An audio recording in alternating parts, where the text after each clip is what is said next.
Ladies and gentlemen, let's get ready to rumble!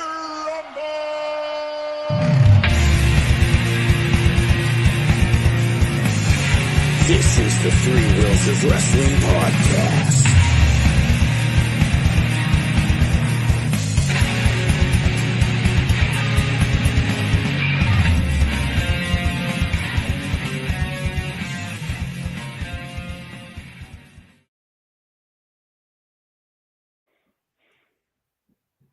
Welcome to Three Wheels of Wrestling podcast. Yes, another wrestling podcast. I am Willie Tiny, and my host are Will the Thrill, Big Will, and our guest here is Mr. 215, the Broad Street Bully, Jake Manley. How you doing What's going today? on, guys? Doing great. Thanks for having me on. This is really exciting. I've never done anything like this, so I really appreciate you guys reaching out. Not a problem. Not a problem. Thank you. Of course. So you're currently with the Monster Factory? Yeah, I've been there for a little over a year now. It's been great. Been learning a lot. Really, ever since we've been doing TRL. I think we're on like TRL 32 right now. The reps that you get from that is fantastic. I mean, we usually just had 1 month, a show once a month, and I'd be on the pre-show, and you would get your reps there. But being able to wrestle every single Friday and just get those reps in has been truly my improvements over the past year have been insane. Yeah, as you see there, me, I believe putting Kiki Roberts in what is about to be some sort of wrist hold. Shot by the great Sky, full of photos by Jess. Yes, thank you. Yes. Monster Factory, it's been great. We're doing a lot of things. We got a show next Thursday. It's our WrestleMania show. We've been here. Got a lot of names coming through. I just saw on Twitter, Sean Ross Sapp is now going to be managing Shazza McKenzie against her match against the Notorious Mimi. So got a lot of faces in the IWC coming around Monster Factory. It's gonna be a great time. 3 p.m. Next Thursday. You guys, everybody's got to come out. It's a great show. We've been here. Yep, we've been here. Because we really have been here, Even though we're in Paulsboro, New Jersey, just across the bridge. Monster Factory's been around for a long time, and I'm just happy to, be a part of such a, esteemed school. It really is one of the best schools in the world. So what got you into wrestling? I've been a fan my entire life. I asked my dad that a couple years ago. I was like, do you have any idea like when I started watching? He's like, as soon as you could sit in front of a TV. My dad was a fan, so I always kind of just got to watch with him. I grew up, late Attitude Era, like early 2000s is right around the time where I started like really being able to grasp it all. And ever since I was a kid, I just wanted to be a professional wrestler or a football player. So I never really thought it was going to be anything that would come to fruition. But I just that was the best time of wrestling there. It was just past the Attitude Era. That ruthless aggression era started. John Cena was my favorite. I had the jean shorts. I had the Master Lock chain, like literally with a Master Lock at the end. Spiked my hair. My first ever replica belt was the U.S. Spinner, and of course, it was like the one that you got off WWE Shop, so it was like $100 or something like that. Spent all my Christmas money on it, and then of course, like 3 months later, he fucking just tried. Or I think it was Orlando Jordan, Jordan, whoever was in JBL's group, destroyed the belt. So of course, I had that belt, and then immediately after, it was trashed. But that was a great time. I fell out of wrestling probably around like 2009, just kind of like, grew out of it a little bit. And then towards the end of high school was 2013. So that was around the Yes Movement, caught a little bit of that. And then it wasn't until about college where I really got back into it. And I just appreciated wrestling on such a different level. Like I really started to understand like all that went into it. And like my dad was explaining to me, it was just like a soap opera, like it was just, think of your favorite. My mom loves her shows. All Our Children, or whatever. Think of her shows. So it pulled you back in. Yeah, no, yeah, it really did. And then, I started listening to podcasts and like all like the documentaries about the behind the scenes stuff, and like that stuff intrigued me so much more. Understanding not just the wrestlers, but the people like behind the wrestlers. It really roped me into it, and from that point on, just really dove in. Started getting into indie wrestling, and it wasn't until about I think 2018 I started training for a little bit. I went to the Wrestle Factory in Philly, which is Chikara with Mike Quackenbush. So right there, I was in their tier program. I learned how to bump and run the ropes and do a little chaining there. Sonny DeFarge was one of the head trainers there at the time. Travis Huckabee, Solo Darling, they were all really, really hands-on and helpful. But I just had to stop because of money reasons. And then I want to say, yeah, it was right before the pandemic started. I was like, all right, I'm in a better financial situation. Let me go see if I can get back in there. And then pandemic happened, so I had to take a breather.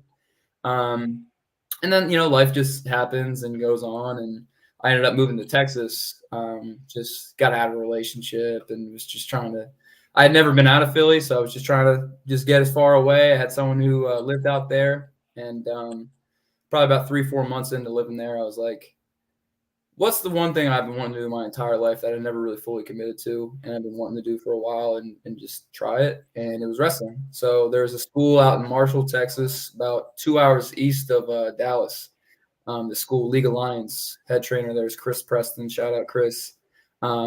He's the one that, I already knew how to bump and run the ropes. I just kind of need to dust the rust off. But he's the one that really taught me the psychology of wrestling, taught me how to work a match. And then another wrestler there by the name of Aaron Storm. He was really helpful in getting me ready. And yeah, I was probably training for about 6 months at League of Lions before I made my debut. And from there, it's just, been moving forward. I moved back to Philly a little over a year ago, reached out to a lot of bookers. No one responded except for Danny Cage. So I will always be grateful, Danny Cage, for being generous and opening his DMs, and saying, hey, you want a shot? And I went to one of their shows, and I had no idea about Monster Factory at all, to be honest. I remember during our little pre-show meeting, Danny was talking about the Apple TV show that we have, and I was like, what fucking show is he talking about? I had absolutely no idea. It was just about to come out. And great show.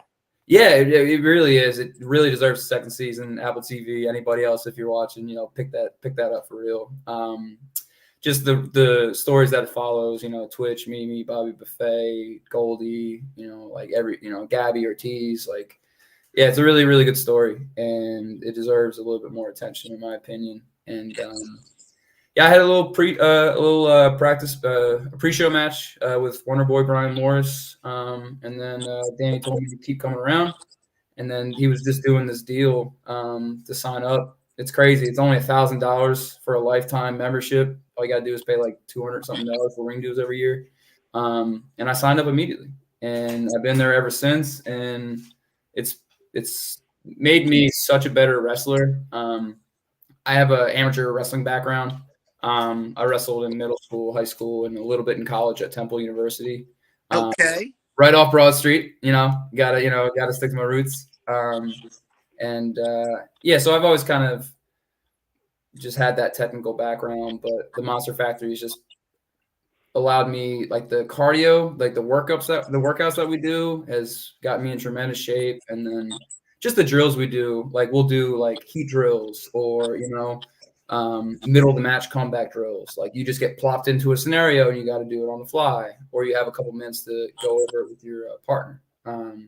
So what I've learned in the past year and change from Monster Factory has made me an even better wrestler. And I just know I'm going to keep getting better as time goes on. Yeah, I can't believe you only been there a year. You currently a heel right now? Yeah. It's so hard not to like you, because you're so great. You're so I don't smooth. know how to feel about that. I feel like, so everybody wants to be the cool heel where it's we love to hate or whatever, but I would almost rather, I want to be like an MJF heel, right? I want you to like really like be like, no, fuck you, this guy sucks. So I guess I'm not doing my job well enough. No, you are. You are. Just your moves are like really, really good. Thank you. Yeah. I'm currently in a tag team with Liam Black. We just formed not too long ago. I think you guys came last TRL. Shout out to Liam. Yeah, shout out Liam. He is right there. We are fully into it, man. We are just getting ready for everything. We got some appearances at We Are One Wrestling coming up, 1CW in Delaware. We're really trying to, take this industry by storm. He's only 19 years old, man. He is incredible he's incredible for his age. He deserves a lot more recognition, and I can't wait to, work with him as a tag team partner and just, show the world what we got. I appreciate all the kind words. It is, I appreciate they saying it's hard to boo me. We're working on our moves, just that past Tuesday, like we had open ring, and me and Liam were in there for like 45 minutes, just working on stuff. That's the only way you get better is people putting in the extra hours. So that's what we're doing. We bring up the Monster Factory a lot on our show. Good. I mean, it's the top professional wrestling school in the country, if not the world. Like it's right. People are coming for a reason. We got a lot of eyes on us, and they should be.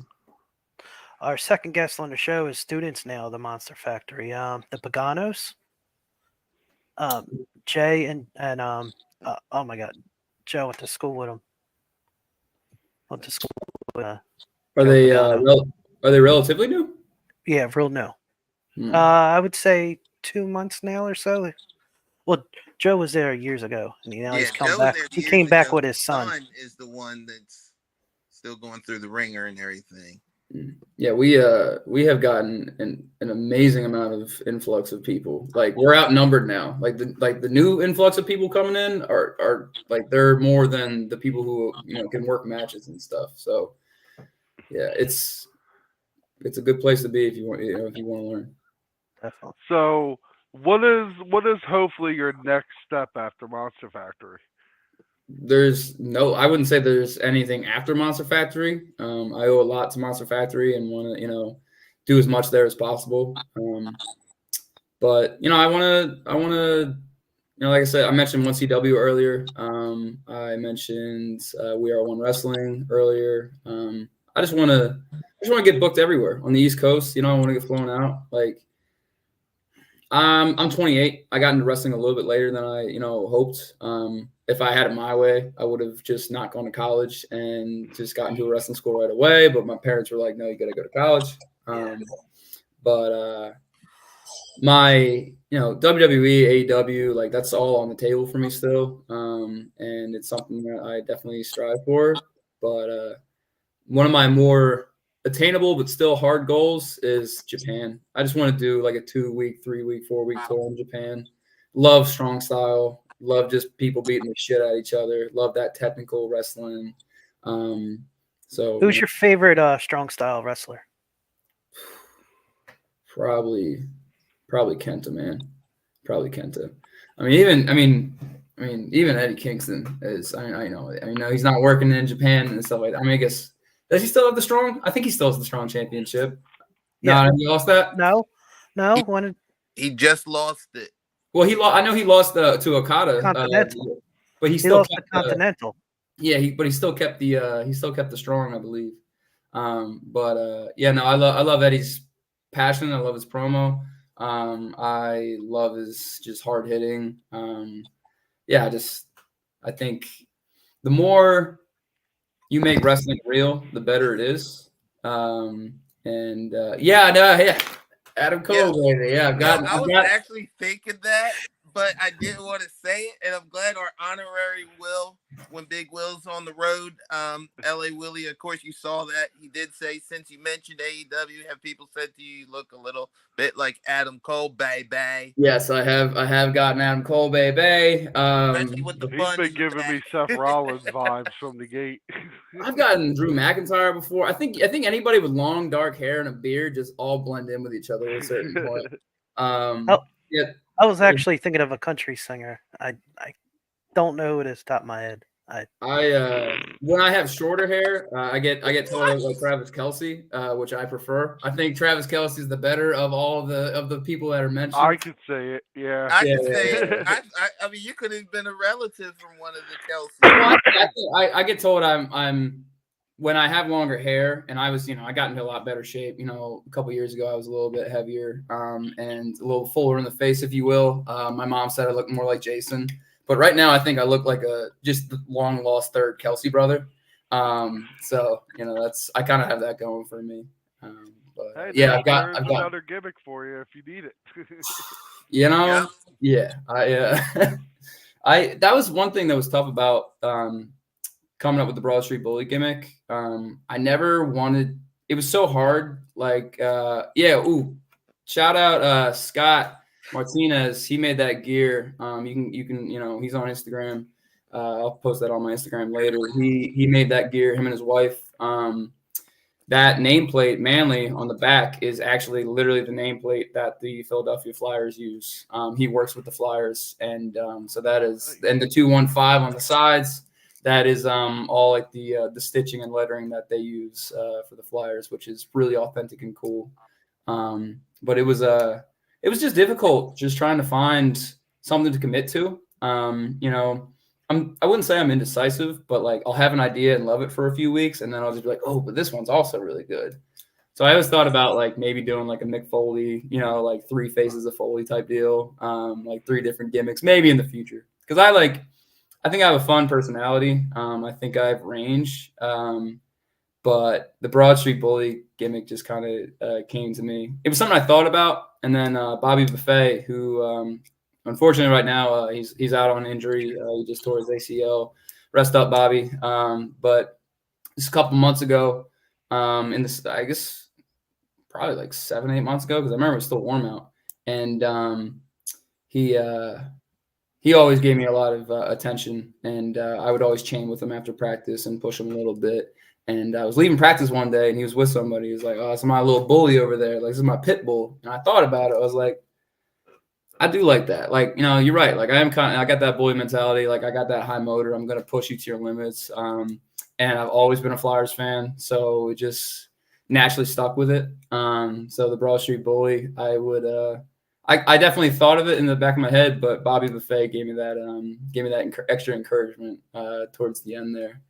And then Manley is actually my mom's maiden name, so I lucked out with a pretty good maiden name for my mom. My shoot name is Landmesser, which is bold and like unique, but it's not really marketable. People mess it up all the time. They say Landmaster, Landmester. So Jake Manley just. I remember I was in Texas when I came up with that name, and my old trainer Chris was.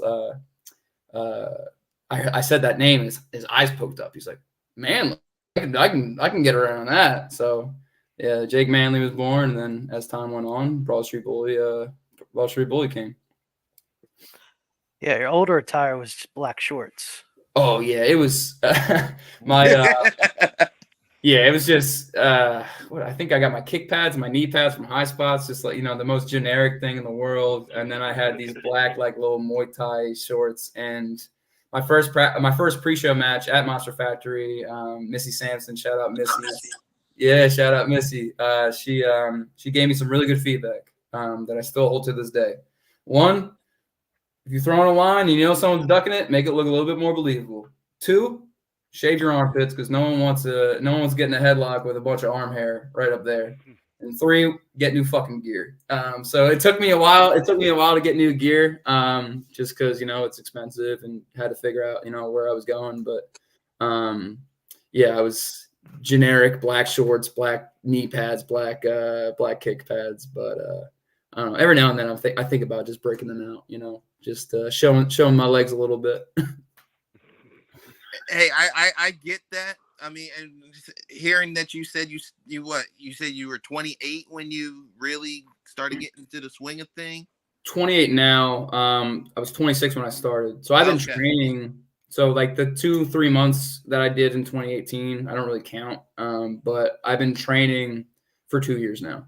Okay, And I've been Two years now. Yeah, 2 years now. So I was 26 Okay. when I first started like really training. And then I've been working for about a year and a half. So it took me about 6 months to start working. That's great. Yeah. So, you want to plug your upcoming bookings again? You ran through it real fast. Oh yeah, absolutely. Let's see. So we got We've Been Here. What is that? It's April, I want to say 4th, April 3rd. Fourth, There we go. Thursday. April 4th, 3 p.m., Paulsboro, New Jersey, the world famous Monster Factory. And then me and Liam, the Broad Street Bullies, are working 1CW April 13th. And then the following Saturday, April 20th. And then we are working. I'm in a fatal 4-way match at We Are One Wrestling in Jersey against Ali, Chris Desmond, E-Money, and myself. I believe it's a fatal 4-way match for the brand new Internet Championship. It's real sweet. It looks like the old IC belt back in like the early 2000s, like the oval and stuff. They just have their logo stamped on the middle, which I love. So that is April 28th. I think that bell time is about 2 p.m. or 3 p.m. But yeah, I'm getting active. And then of course every Friday, free TRL at Monster Factory. Doors open at 9 p.m. So you can always catch the Broad Street Bully whooping someone's ass on a Friday night. Mark Raspa Jr., you've been feuding with him. Yeah. Yeah, he's he's great. I almost went kayfabe for a second. That's not really what this is about. No, go ahead. No, Go ahead. Mark Raspa Jr. If you ever no. Mark is a hell of a guy. He has trained with me a lot and helped me out tremendously. Mark Raspa Jr. and also Christian Darling and Stevie Brooks are 3 of the people that I've been butting heads with a little bit in Monster Factory. It's just been nice, to have some direction and have something you could really sink your teeth into. Because as a wrestler, if you don't really have anything, you're just out there to wrestle, which is nice. Anybody can put on a good match, but I think it takes storylines, which I was getting back to with like the whole soap opera thing, right? Like it takes true storylines for the fans to have a care of whether they want to boo you or cheer you. And thankfully, with this program with Stevie Brooks and Christian Darling and now Mark Raspa Jr. getting introduced and now Liam getting introduced, it's just been good for all of us. We definitely feel like we're on the same page and the direction's going pretty well. Mark looks like Frank Zappa. Yes. There's no other way around it. And I think he should roll with it. Yeah. He's like, yeah. But I'm like, no, you should really like roll with that. But yeah, he's got his own thing, man. He's Mr. Friday Night. He gets the chance. Oh, Mark Raspa Jr. Like, yeah, he's over like Rover over there. Yeah. Yeah. Definitely. All right. So what do you like to do on your downtime? Downtime. Watch wrestling. Get downtime. No, I get downtime. I like really my entire life's wrestling. If I'm not wrestling or training, I'm watching it. But I like working out. I love listening to music. Got some records back there. There's that Pink Floyd Dark Side of the Moon, Rumors album. I think that's a Bill Withers live concert right there. And then Led Zeppelin 2 right there. So really, really big into music. Big family person. That was the hardest part about being in Texas. I was there for a year and a half. And I got a job out there and, I was there and they were just like, yeah, you can work from home if you want. Cause I asked and that's been great. So I got a niece and a nephew that I care deeply about. So seeing them as much as I can has been good. Love coffee. Like thrifting, sports in general. Like I'm a huge sports nut. If I were to rank Philly sports as far as like who I would care most, it would be Eagles, Flyers, Phillies, and then Sixers. Those bottom, like the Phillies and the Sixers always kind of fluctuate based on who's better. Not that I'm a fair weather fan, but like if you were to ask me which team would you want to see most win a championship, right now it would probably be still Eagles, then Flyers getting that cup because it's fucking been since '75. Yeah. It's way too long, and then we never probably. No, I saw them in the Stanley Cup in 2010 against the Blackhawks. And that was a miserable experience as Patrick Kane shot that overtime winner in Game 5 or Game 6. But I've been a diehard hockey fan my entire life. Sports and wrestling is really one of the things I was just kind of raised on. Who is your current favorite wrestler?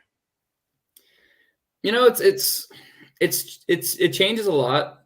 And I will also say, and I feel like a lot of wrestlers told me this as I was getting into wrestling, like your perspective on the business and even just your enjoyment, just in general, watching wrestling shifts a bit. Always been a big fan of Adam Hangman Page. I love him as just as a person. I think that's the coolest thing about where wrestling is in 2024 is you guys have that curtains pulled back. I mean, we're doing an interview right now. I'm talking about, kayfabe. What the hell's that? Like it's out the window. But that helps you connect with people more. It helps you want to know about them, follow them on Instagram or Twitter, and you can figure out how much you have in common with them. Like I remember when I went to Texas, one thing that made me feel so much closer to Adam Hangman Page. He's got this playlist on Spotify called "Anxious Millennial Cowboy," and I listen to that all the time. Still, he updates it pretty consistently. But even just in the ring, he's just a phenomenal worker. I think his storytelling is fantastic. His intensity. Kenny Omega, I love his in-ring ability. I'm more on the technical side, like, your Bryan Danielsons, your Zack Sabre Juniors. That's what I love. I mean, anytime you see me wrestle, anytime a pin breaks up, I'm grabbing a wrist or I'm grabbing something because you're not getting away from me. And it's fun because not a lot of people, especially at the factory, don't really have that kind of grappling, shoot background, which makes me stand out. But also it helps them because if they let someone with a shoot background, at least if they roll around with me, they'll have some sort of grasp on, how to get out of it and work around it.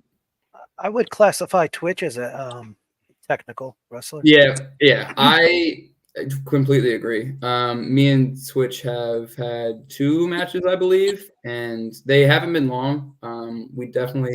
He threw out the idea of doing a Pure Rules match with me, which I absolutely would love that idea. Definitely want to do that at some point with him. Yeah, Twitch is. You want to break that down? What is it called? Just like a Ring of Honor Pure Rules match. Get like 3 rope breaks a match. And you can do pin and submission and stuff. So I'm looking forward to that in the future because I know it'll happen. But yeah, Twitch is really big into that technical style. We've definitely had some good matches, and he's gotten the better of me in both of them. But I'm working on a lot of my stuff, and next time we lock horns, and I'm sure it'll be different. All right, one question that we always ask our guests, and it's out of anywhere. New Japan, AEW, WWE, anywhere, even independent, even when at the Monster Factory, who would be your dream opponent and how would you set it up? My dream opponent? Past, present, even future, if you want to go that far.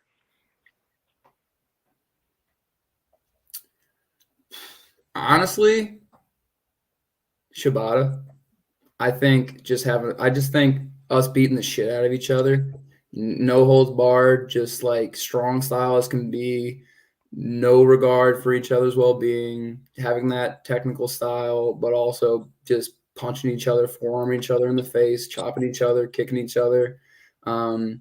It's funny. I mentioned I didn't really get into indie wrestling until about 2016, 2017, which was around the boom of indie wrestling, in my opinion, of the recent years. And I didn't know about Shibata until maybe like 2 years ago. And it's amazing how wide the wrestling world is and how you can find someone who's been around for a decade plus and just be like, where the hell has this guy been all my life?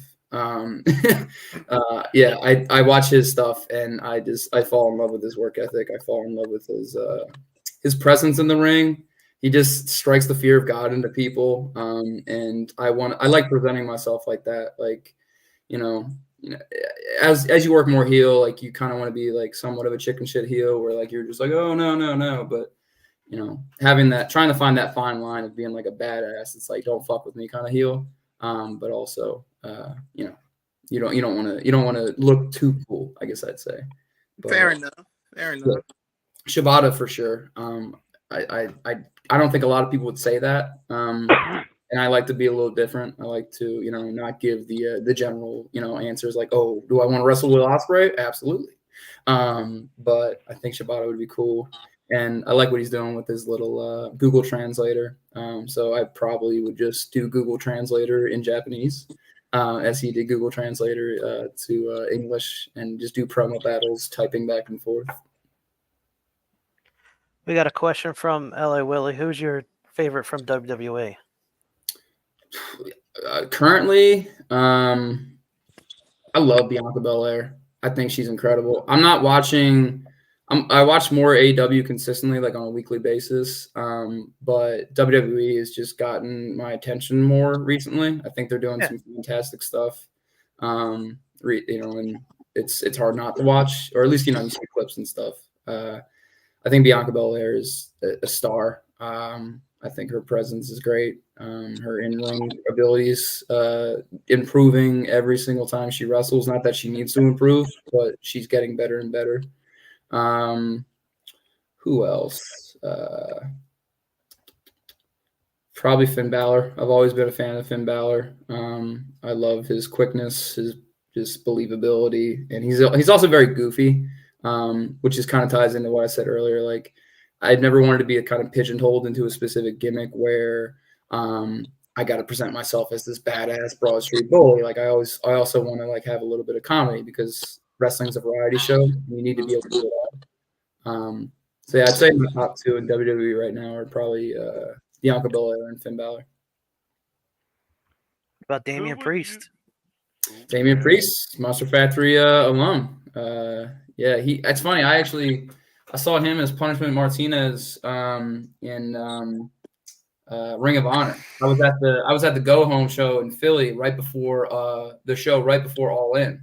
I was actually even in the crowd. You can see my face for a second. I think the Young Bucks and Hangman Adam Page were singing some Backstreet Boys song, and we were all singing in the crowd. So I was on being the Elite episode, but yeah, that was the first time I saw Punishment Martinez, and I was like, this guy is huge and athletic, and he's got a great story. And I think it's crazy, like how old he is. He's like 40 something, right? Like, I mean, even you see AJ Styles now, he's like pushing 50, and he's in the best shape of his entire life. I think that's another real cool thing about wrestling is as the schedule gets lighter, there's more opportunities for people. There's more care about the well-being of wrestlers and not just working them like dogs.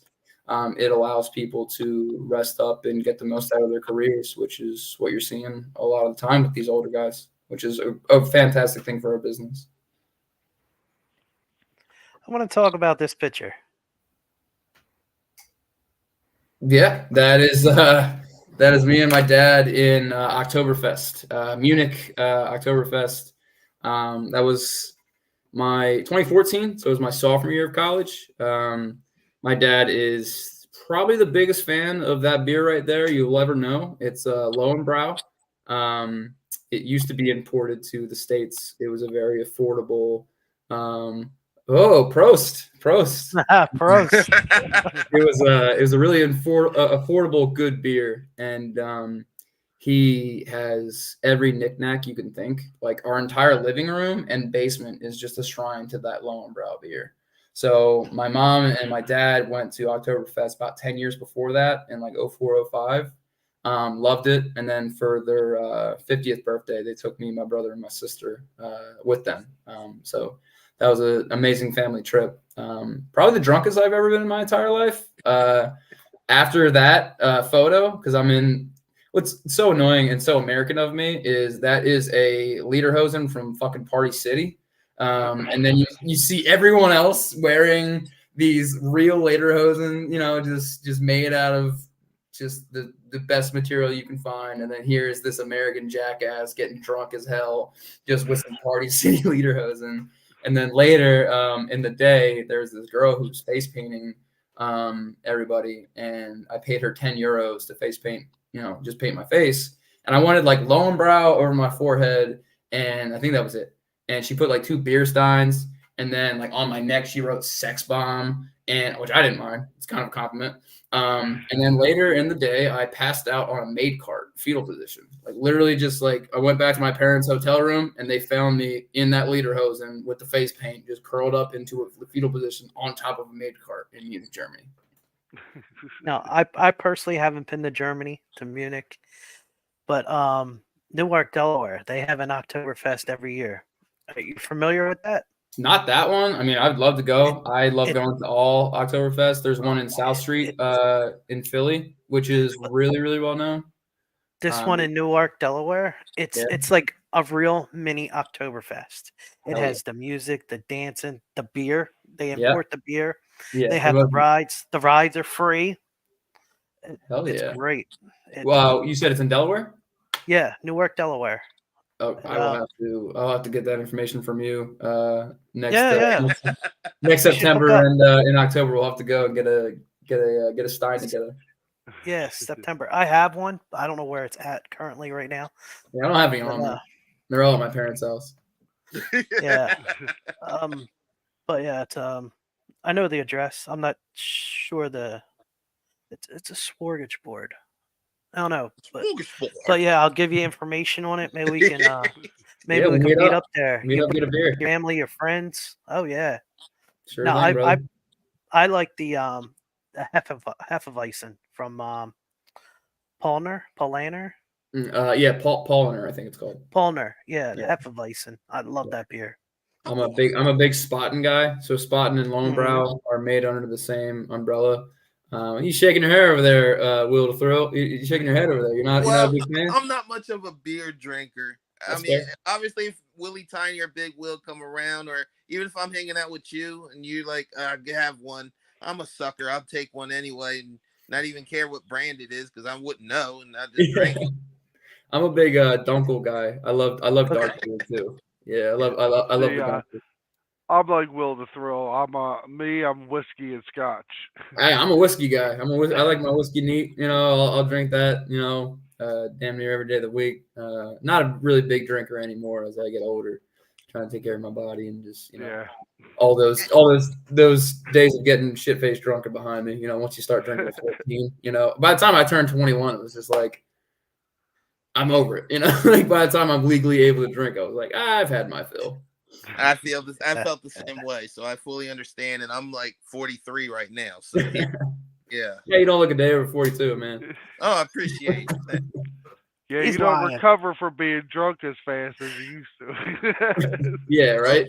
Oh, no, I can't remember the last time I've been hungover, which is one a good sip thing. of beer. I'll probably be spitting promos like Eddie Kingston. That's what it's about, though. That's what it's about. What? All right. Just to pay the bills. Here we go. And then just go into whatever. But one thing, dude. One thing, though.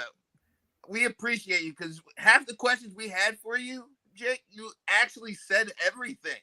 So, I'm a talker. I'm sure I was appreciate it because you made it so much easier for us. But we would like to have you and your tag team partner, please, together next time we do this. Absolutely, yeah. Liam Black, like I said, he is a prodigy. I'll let him tell more of the story, but like he was training for a month and wrestled a match. Like he's that good. He just gets the business. I think he's going to be one of the rising stars in the independents, in a few years.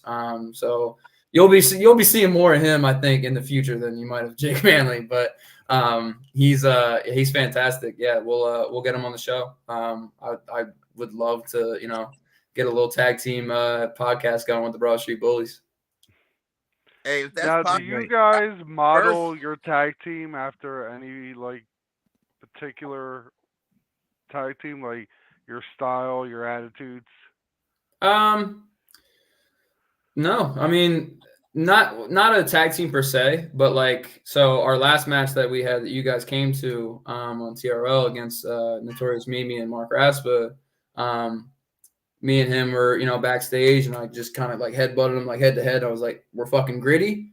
We're badass. We don't take shit. We lay our shit in. Like, we're technical. Like, just trying to, like, when I was using the Broad Street Bully, character, the gimmick was just truly trying to be like the Broad Street Bullies of the, early to mid 70s. Hell yeah. Bobby Clark, like just beating the hell out of people. Like, we're gonna beat you up and have fun doing it and win. And so I wouldn't say that there's specifically wrestlers that we emulate ourselves off of, but just that Philly gritty mentality of just, I don't know, no one likes us, we don't care, right? Like, hell yeah. Get the job done anyway. Exactly.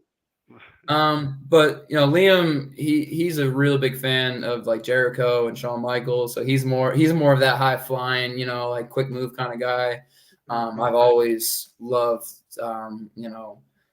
give or take. We're gonna move on from. I'm just gonna say Chris Benoit has been one of my fucking favorite wrestlers ever. Just his intensity and his technical ability. Eddie Guerrero, Bret Hart, like just I love that technical stuff. So yes. I'll get you in an arm bar. I'll get you in something, and he'll come in and hit the elbow off the top rope. But we're still so new.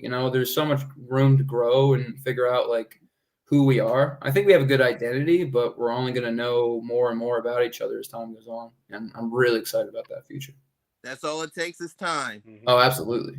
Tag team champs by 2025. What? Did I say that? Oh, he said it here first. Let's go. He said it here first. Yeah, we'll see. The current tag team champions they just won. Yeah, world renowned. Yes. Yeah, Nick T and Wonder Boy Brian Morris. They're both pieces of shit. No, they're real good guys, amazing workers. Brian, like I said earlier, was the guy I wrestled first at Monster Factory, and he was John Alba, who's an amazing person. He does great things with WWE and AEW. He was their manager, or is still their manager, world renowned, and I got to do some stuff with him and Brian at the beginning. So, yeah, that's the current tag team champs. I believe they have a match at We've Been Here, and it's Body Snatchers. Yeah, Body Snatchers. Got a dad bod and Marv and Marvelous.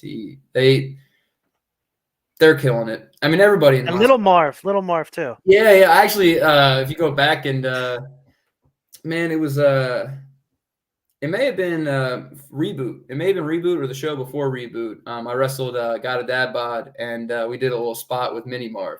I had Mini Marv in a headlock and just dropped an elbow on him, and that pissed off Got a Dad Bod, and he just kind of unleashed hell on me. But man, wrestling's so fun. Like you can make it wherever the hell you want it to be. You could bring props in. You could be super serious one day, and you could also just be pulling your pants around and reveal a thong just to get the crowd to laugh. Like wrestling. Cheap pop. Yeah, cheap pop. Exactly. Any more questions? I think everything's been answered. I agree. That was one thing. I was like worried. I was like, as I'm talking, I'm just like, Jesus Christ, I'm talking way too much. Like I've never done. No, not at all. It's your show. Fine. This is your show. You're the guest. Well, it's our show, but yeah, your time. I really appreciate it. Like honestly, like when you guys came up to me at the end of TRL, and I was just like, y'all want to interview me? Like that, that's an honor. Like I really appreciate it. I really appreciate all the kind words, the time you guys are giving me. I think you guys have a good thing. Yes, another wrestling podcast, but there's always a podcast that needs to be made. Viva la Raza, yeah. Eddie Guerrero, one of the best, one of the goats. But yeah, no, I appreciate the time. It's been a blast. I hope you guys make it out to We've Been Here. Still got tickets available. Back row though, our front area is definitely sold out. We got some amazing names coming through. Lindsay Dorado is coming. Which is insane. He's wrestling Travis Jacobs. Steve Macklin is wrestling Goldie. Notorious Mimi is wrestling Shaza. Homicide is showing up. Oh, we don't know who Homicide's wrestling. I would love to get in the ring with Homicide. But the fact that Homicide's going to be there. Yeah, I mean, yeah. Even if he just shows up and says hi to people, people are gonna get their money's worth because he'll do some crazy shit. Yes, 187. he would. Yeah, 187. But yeah, we got a lot of people coming, and it's gonna be a great show. So is it April 4th? I keep messing up. I should have had like a flyer from April 4th, 3 p.m. Monster Factory. We've been here, Paulsboro, New Jersey, just across the bridge from Philadelphia. It's gonna be an amazing show. You're gonna see the Broad Street Bully in action. Don't know what I'm doing yet, but I know I'm doing something. So you better watch out. We want to wish you luck on your wrestling journey. Yep. Thank you guys. Really good luck on your podcast journey. Thank you. Thank you. Yeah. All right. You have a good night. All right, you guys take it easy.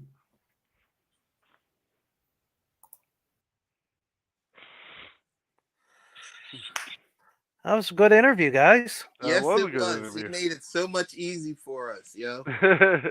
Yes, he Just did. Sit I'm back, gonna shut up, and listen. Yep. put this comment up there. Oh, wrong one.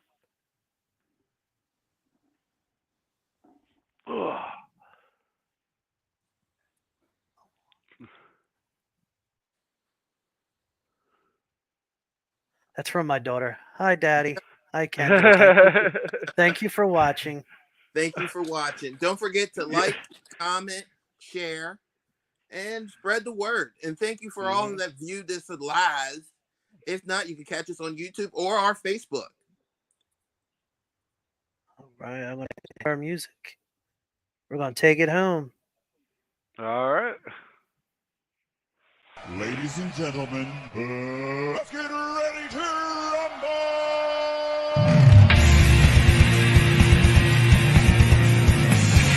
This is the Three Wheels of Wrestling podcast.